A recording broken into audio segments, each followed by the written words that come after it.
Hello, I watched both your videos and I know you and Freelee have not had children and do not plan on it, but I was wondering if maybe you could give some tips on being pregnant. Like diet, exercise, preventing stretch marks, midwives as opposed to doctors, info about vaccines, etc. Maybe find people who have been or are pregnant on this lifestyle. I'm still in beginner mode here and would greatly appreciate any information. Thank you so much. 5 weeks along and feeling lost. That's a tough one, man. I mean, I can never speak from personal experience about being pregnant. However, I can share the stories and tales and the pros and cons of my friends who have been in your situation.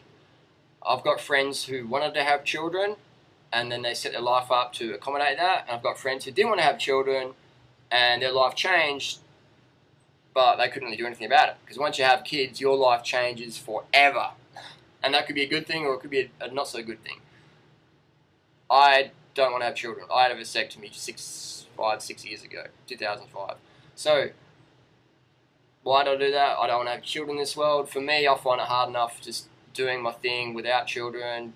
You know, you got governments trying to tell your kid that, you know, if you feed your children organic fruits and vegetables, that's child abuse. But if you go to McDonald's every day, or once a week at least, that's good. That's, you know, healthy eating. So I don't want to have to deal with that bullshit in this sort of world.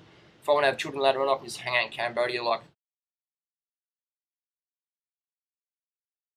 just hang out in the orphanages to help out. I can do that. I can be a foster parent. I can be a coach. This is what I'm doing now. I'm coaching people. If I had children to care for, I couldn't do what I do on the internet. I couldn't stop on the street. Some stranger comes up and says, "Harley, please, I need your help. Can you answer this question?" I'm like, "All right, let's get some fruit. Let's get some water. We'll sit down for fucking as long as it takes. I don't care. I can do that." Had children, I'm like, "Great, it's nice to meet you, but I got to go. Kids are tired. Kids need food. See you later, mate."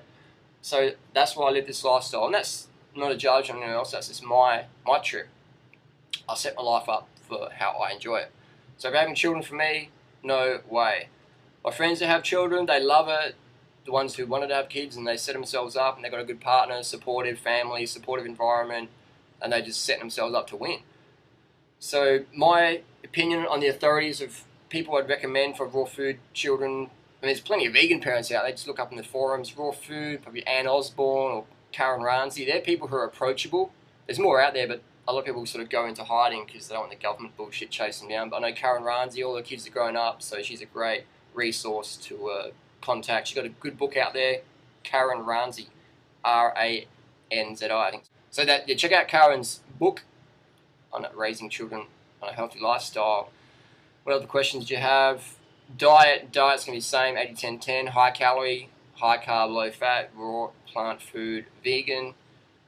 I mean, if you're pregnant, you want even better nutrition, so you're going to be going for organic, ripe fruit and just getting early nights. But again, we don't live in a society where it's like that. It's like, you know, we live in such a fucking crazy society. For me to bring children to this world, I find it too stressful personally.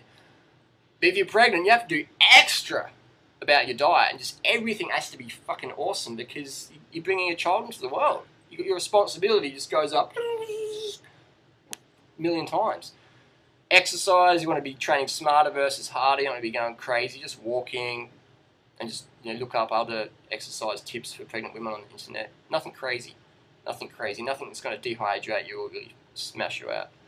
Preventing stretch marks. Can you prevent stretch marks? I think there's sort of a natural reaction to the skin when the body's going in and out at such an extreme rate when we were pregnant. I don't think you can prevent stretch marks. I could be wrong there, but I'm pretty sure you can't. And that could be a genetic thing as well in terms of skin, different types of skin. Midwives as opposed to doctors, you want to have a plan B or a plan C, even a plan F, because when you're going into hospital or if you're doing a home birth and something goes wrong, you want to have a backup plan to follow versus about to pop and you're in the ambulance and like, well, we're going to give you a C-section now. And that can be cool. It could be, you know, save your life, the baby's life, I don't know. But you want to have plans, backup plans in case something goes wrong. Because having a child is sort of important. You want to have a plan there. Info about vaccines, well, there's plenty of information on the internet about vaccines. Myself, my opinion, vaccines, no way. Mercury, thimerosal, all sorts of nasties in the vaccines. I would never inject something so toxic into a body. And that'd be about the best information I could give you. It's probably not too much, but yeah, check out Karen Razi's book. She can speak from experience. All the children have grown up now, pros and cons, things she would have done differently.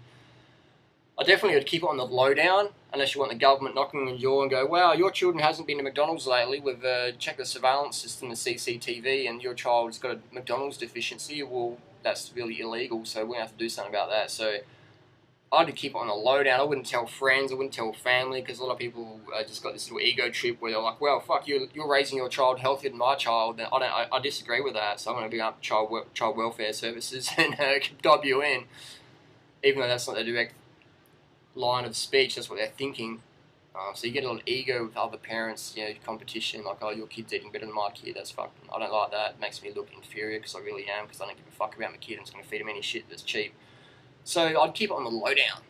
Definitely lowdown. I wouldn't tell anybody. That's why a lot of people who get pregnant on raw food and they've got profile behind them, they go low down. They chill out because all their eyes are on them. It's like, hang on, oh, your kid's got a scratch, or oh my god, that's because they're like not eating McDonald's, or they're not eating dog food. Oh, you're not feeding your kid cat food anymore. Wow, that's why it looks a bit weird. Crazy stuff, hey?